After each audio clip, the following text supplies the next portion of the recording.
Hello SSC 2022 সালের পরীক্ষায় অংশগ্রহণকারী শিক্ষার্থী বন্ধুরা, আজকে তোমাদের নবম সপ্তাহের গণিত অ্যাসাইনমেন্টের প্রশ্ন এবং এর উত্তর নিয়ে আমরা আলোচনা করব। এই অ্যাসাইনমেন্টটি হচ্ছে তোমাদের অ্যাসাইনমেন্টের দ্বিতীয় নম্বর অ্যাসাইনমেন্ট। এখানে যে নির্ধারিত কাজ দেওয়া হয়েছে সেটা আমরা একটু দেখে নেই। প্রকৃতিতে প্রাপ্ত কপারের দুইটি আইসোটোপের ভর সংখ্যা 63 ও 65। প্রতিটি আইসোটোপের মূল কণিকার সংখ্যা ইলেকট্রন বিন্যাসের সাহায্যে মৌলটির পর্যায় সারণীতে অবস্থান, মৌলটির বিভিন্ন শক্তি স্তর ও উপশক্তি স্তর এবং তাতে বিদ্যমান ইলেকট্রন সংখ্যা 2n² এবং 2 × 2l+1 সূত্রের সাহায্যে বিশ্লেষণ করো। এটি হচ্ছে তোমাদের নির্ধারিত কাজ। এখন যে দিক নির্দেশনা মেনে তোমাকে এই অ্যাসাইনমেন্টটি করতে হবে সেটা আমরা একটু দেখে নেই। তো প্রথমে দেওয়া আছে আইসোটোপের মূল কণিকা হিসাব, দ্বিতীয় নম্বরে মৌলটির শক্তি স্তর ও উপশক্তি স্তরের সংখ্যা হিসাব ও প্রতীকের সাহায্যে উপস্থাপন, তৃতীয় নম্বর মৌলের শক্তি স্তর ও উপশক্তি স্তরের ইলেকট্রনের সংখ্যা সূত্রের সাহায্যে হিসাব, চতুর্থ নম্বর পর্যায় সারণীতে মৌলের অবস্থান নির্ণয় এবং সর্বশেষ পাঠ্য বইয়ের তৃতীয় ও চতুর্থ অধ্যায়ের আলোকে একটি প্রতিবেদন তৈরি করে তোমাকে লিখতে হবে। আর যে মূল্যায়ন রুবিক্স মেনে তুমি অ্যাসাইনমেন্টটি করলে ফুললি নম্বর পাবে সেটা আমরা একটু দেখে নেই। তো প্রথমে দিক নির্দেশনায় বলা আছে প্রথমে মূল কণিকা, এটা তোমাকে হিসাব করতে হবে। আর দ্বিতীয় নম্বর হচ্ছে মৌলের শক্তি স্তর ও উপশক্তি স্তর, এটা তোমাকে বের করতে হবে। আর তৃতীয় মৌলের শক্তি স্তর ও উপশক্তি স্তরের ইলেকট্রনের সংখ্যা সূত্রের সাহায্যে হিসাব করতে হবে। আর সর্বশেষ পর্যায় সারণীতে মৌলটির অবস্থান নির্ণয় করতে হবে। তো এই ছিল তোমাদের অ্যাসাইনমেন্টের সম্পূর্ণ একটি প্রশ্নপত্র।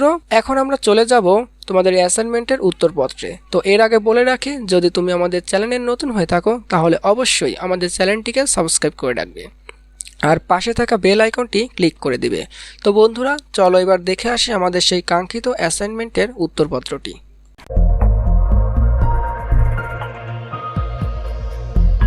এসএসসি অ্যাসাইনমেন্ট 2022, বিষয় রসায়ন, অ্যাসাইনমেন্ট নং 2, নবম সপ্তাহের অ্যাসাইনমেন্টের সমাধান। তো এখানে শিরোনাম কি হবে সেটা একটু দেখে নাও। আইসোটোপ, মূল কণিকা, মৌলের ইলেকট্রন বিন্যাস এবং মৌলের অবস্থান নির্ণয়। তো এটা তোমাদের অ্যাসাইনমেন্টের খাতায় শিরোনাম হিসেবে উঠিয়ে নিবে। তো এখন আমরা দেখে নেই মূল কণিকা কাকে বলে। তো মূল কণিকা যে সমস্ত সূক্ষ্ম কণিকা দ্বারা পরমাণু গঠিত হয় তাকে মূল কণিকা বলে। মূল কণিকা তিনটি, যথা ইলেকট্রন, প্রোটন ও নিউট্রন। তো এখন আমরা দেখব আইসোটোপ কাকে বলে। তো যে সকল মৌলের পারমাণবিক সংখ্যা একই কিন্তু ভর সংখ্যা ভিন্ন তাদেরকে পরস্পরের আইসোটোপ বলে।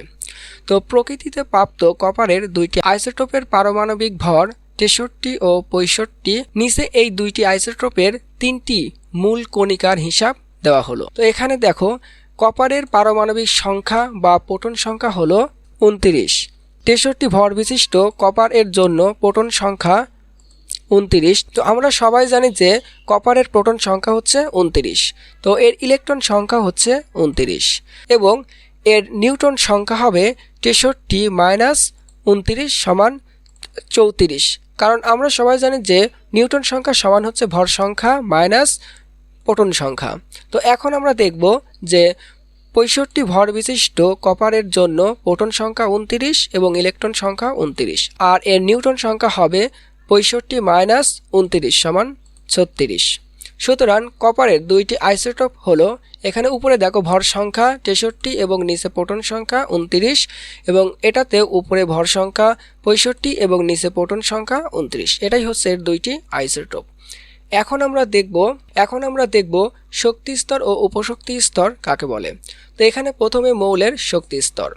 বোরের পরমাণু মডেল অনুসারে প্রতিটি পরমাণুর নিউক্লিয়াসের চারিদিকে ইলেকট্রন সমূহ একটি নির্দিষ্ট বৃত্তাকার কক্ষপথে আবর্তন করে। এই সকল কক্ষপথকেই শক্তি স্তর বলে। প্রতিটি প্রধান শক্তি স্তরের সর্বোচ্চ ইলেকট্রন ধারণ ক্ষমতা 2n², যেখানে n = 1 2 3 4 আরও অনেক থাকতে পারে, আমরা 4 পর্যন্ত দিয়েছি। তো এখন দেখো, সুতরাং কে শক্তি স্তরের জন্য n এর মান 1। তো এখন কে শক্তি স্তরে সর্বোচ্চ ইলেকট্রন থাকতে পারে 2n², অর্থাৎ 2 × 1², এটা সমান 2টি। এবং এল শক্তি স্তরের জন্য n এর মান 2। তো এল শক্তি স্তরে সর্বোচ্চ ইলেকট্রন থাকতে পারে 2n² = 2 × 2 স্কোয়ার সমান 80। এখন m শক্তি স্তরের জন্য n এর মান 3। m শক্তি স্তরে সর্বোচ্চ ইলেকট্রন থাকতে পারে 2n স্কোয়ার অর্থাৎ 2 × 3 স্কোয়ার সমান 18টি। n শক্তি স্তরের জন্য n এর মান 4। তো n শক্তি স্তরে সর্বোচ্চ ইলেকট্রন থাকতে পারে 2n স্কোয়ার অর্থাৎ 2 × 4 স্কোয়ার সমান 32টি। 2n স্কোয়ার এর সূত্র অনুসারে কপারের ইলেকট্রন বিন্যাস হবে। এখন এর ইলেকট্রন বিন্যাসটা দেখানো হয়েছে। তো এখানে k শক্তি স্তরে ইলেকট্রন আছে 2টি, l শক্তি স্তরে ইলেকট্রন আছে 8টি এবং m শক্তি স্তরে ইলেকট্রন আছে 18টি এবং সর্বশেষ n শক্তি স্তরে ইলেকট্রন আছে 1টি। সুতরাং কপারের ইলেকট্রন বিন্যাস 2n স্কোয়ার সূত্রকে সমর্থন করে। এখন উপশক্তি স্তরের হিসাবটা দেখে নেই। তো উপশক্তি স্তর কাকে বলে এটা আমরা আগে দেখি। প্রতিটি পরমাণুর প্রধান শক্তি স্তরগুলো বিভিন্ন স্তরে স্তরে বিন্যস্ত থাকে। তাদের প্রত্যেকটিকে উপশক্তি স্তর বলে। উপশক্তি স্তরকে S, P, D, F দ্বারা প্রকাশ করা হয়। আবার উপশক্তি স্তরকে L দ্বারাও চিহ্নিত করা হয়। L এর মান 0 থেকে n-1 পর্যন্ত। বিভিন্ন উপশক্তি স্তরের জন্য সম্ভাব্য L এর মান দেখানো হলো। n সমান 1 হলে উপশক্তি স্তর অর্থাৎ L সমান 0, অরবিটাল হবে একটি, এখানে 1s। n এর মান 2 হলে L এর মান হবে 0, 1, অরবিটাল দুইটি অর্থাৎ 2s এবং 2p। n এর মান 3 হলে L হবে 0, 1, 2, অরবিটাল তিনটি অর্থাৎ 3s, 3p, 3d। n এর মান 4 হলে L এর মান হবে 0, 1, 2, 3, অরবিটাল হবে 4টি, 4s, 4p, 4d এবং 4f। এভাবে বাড়তেই থাকবে, কিন্তু এই 4টি অরবিটালে সকল ইলেকট্রন প্রবেশ করানো যায়, সেজন্য আর অরবিটাল সংখ্যা বাড়ানো হয় না। তো এখন আমরা এটা একটু ছক আকারে দেখব। তো এখানে কপারের ইলেকট্রন বিন্যাসের উপশক্তি স্তরের আলোকে দেখানো হলো।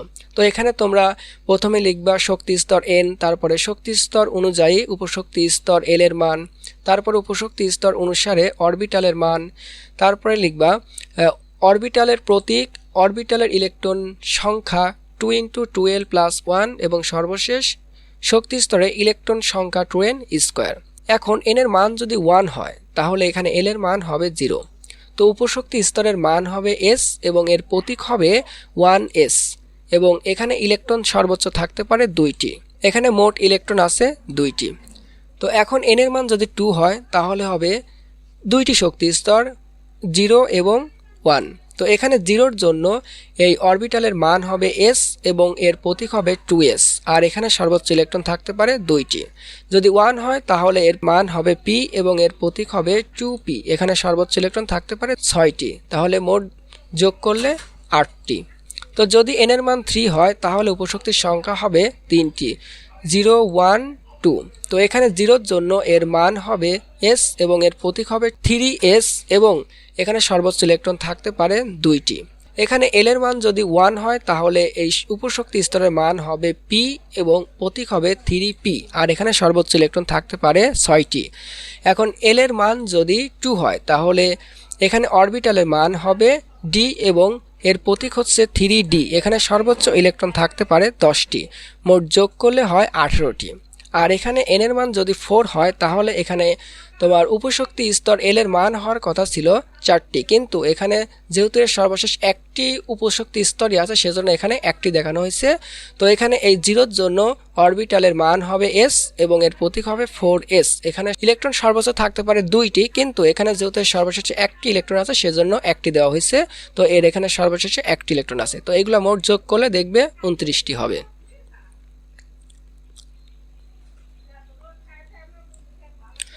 এখন কপারের ইলেকট্রন বিন্যাস দেখানো হলো। দেখো এখানে কপারের একটি ইলেকট্রন বিন্যাস দেওয়া আছে।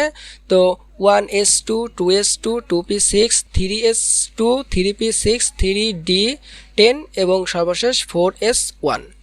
তো ইলেকট্রন বিন্যাস থেকে পর্যায় সারণীতে মৌলের অবস্থান নির্ণয়। তো এখন যে কোনো মৌলের অবস্থানে কিন্তু আমরা পর্যায় সারণীতে স্থান দিতে পারি। তো এখানে প্রথমে পর্যায় নির্ণয়। তো পর্যায় নির্ণয় কিভাবে করবে, দেখো কোনো মৌলের ইলেকট্রন বিন্যাসের বাইরে প্রধান শক্তি স্তরের সংখ্যাই হলো পর্যায় সংখ্যা। তো এখানে যেহেতু আমরা কপার মৌলটি নিয়েছি সেই জন্য কপার এটা দেখানো হয়েছে। তো কপারের ইলেকট্রন বিন্যাসের বাইরে প্রধান শক্তি স্তরের সংখ্যা হলো 4, তাই কপার পর্যায় সারণীর 4 নম্বর পর্যায়ে অবস্থিত। তো এখন গ্রুপ নির্ণয়। কোনো মৌলের ইলেকট্রন বিন্যাসের বাইরে প্রধান শক্তি স্তরের অরবিটাল ও পূর্বের ডি অরবিটালে মোট ইলেকট্রন সংখ্যাই হলো গ্রুপ সংখ্যা। তো এখানে কপারের ইলেকট্রন বিন্যাসের বাইরে শক্তি স্তরে অরবিটাল হলো এস, যাতে একটি ইলেকট্রন আছে এবং পূর্বের ডি অরবিটালে ইলেকট্রন আছে 10টি। সুতরাং মোট ইলেকট্রন হচ্ছে 10 এবং 1 যোগ করলে হয় 11টি, তাই কপারের গ্রুপ হবে 11। সুতরাং এখন আমরা বলতে পারি, দেখো যে কপার মৌলটি পর্যায় সারণীর 4 নং পর্যায়ের 11 নং গ্রুপের মৌল। তো এই ছিল তোমাদের অ্যাসাইনমেন্টের একটি পরিপূর্ণ অ্যান্সার। তো বন্ধুরা, যদি আমাদের এই অ্যাসাইনমেন্টের উত্তরপত্রটি তোমাদের ভালো লেগে থাকে তাহলে অবশ্যই আমাদের চ্যানেলটিকে সাবস্ক্রাইব করে রাখবে এবং পাশে থাকা বেল আইকনটি ক্লিক করে দেবে, যেন পরবর্তী কোনো অ্যাসাইনমেন্ট আপলোড করার সঙ্গে সঙ্গে পৌঁছে যায় তোমার কাছে। তো বন্ধুরা, ভালো থেকো, দেখা হচ্ছে আবার পরবর্তী অ্যাসাইনমেন্টে। তোমাকে অনেক অনেক ধন্যবাদ আমাদের এই অ্যাসাইনমেন্টের উত্তরপত্রটি প্রথম থেকে শেষ পর্যন্ত দেখার জন্য। আল্লাহ হাফেজ।